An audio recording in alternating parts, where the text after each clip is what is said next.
Subay hapon day. Magpagwapo sa ta. Subay nakakita.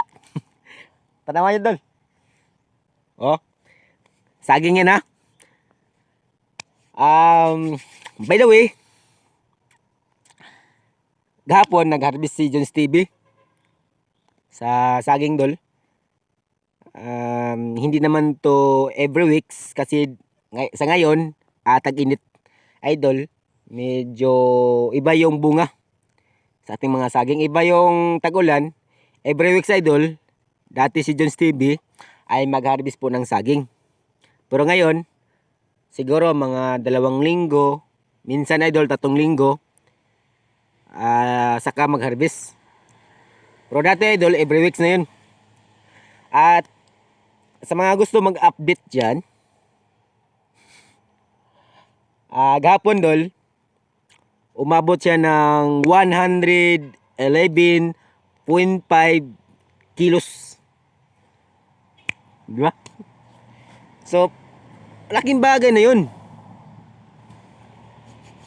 Ang kumpra sa akin dito idol, 35 per kilo. So, yung 5 pesos para yan sa delivery. Binigyan natin ng opportunity, yung pagkakataon yung ano natin, yung driver natin idol. Si hirap kaya yun. At ito na mga ka-idol. Ako, hindi ako mahiya kung ano ang trabaho ko ngayon. Di ba? Hindi ko talaga ikakahiya to. Kasi dito ako nabubuhay.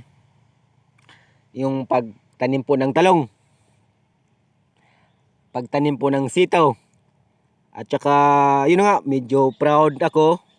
Kaya gumawa rin ako ng paraan dol na ma-share ko sa iba ang aking mga pamamaraan dito. Kasi nung time nga nagsimula pa ako, sa totoo lang, nahirapan din ako dol.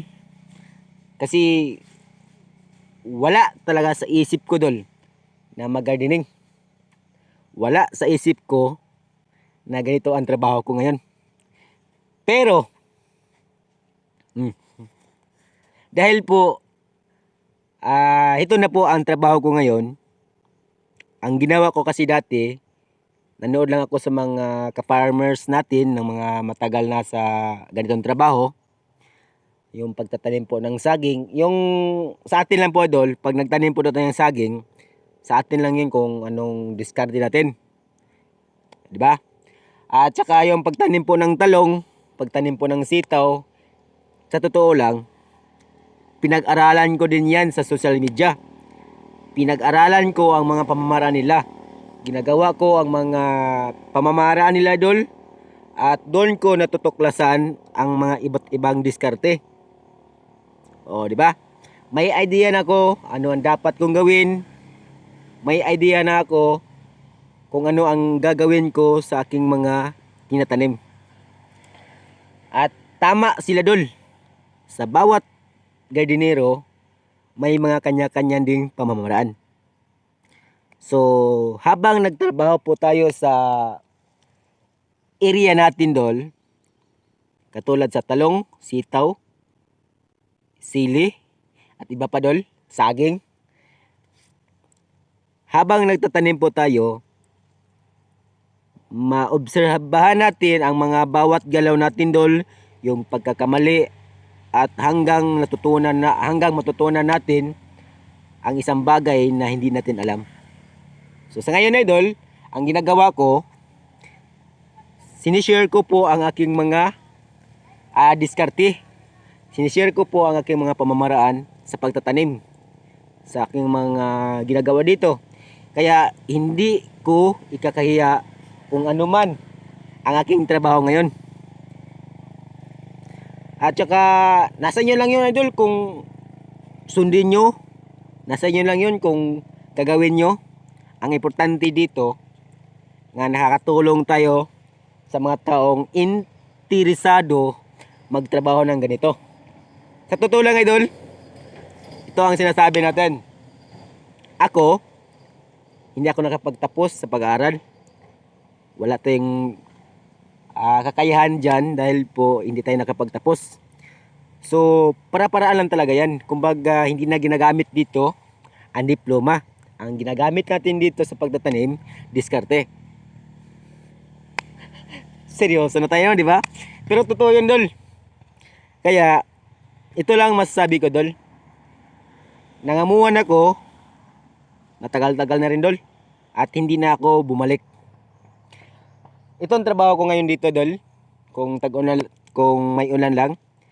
Ang trabaho ko talaga dito, everyday, 2 hours na, Dol. Katumbas na yan sa isang araw natin nga trabaho.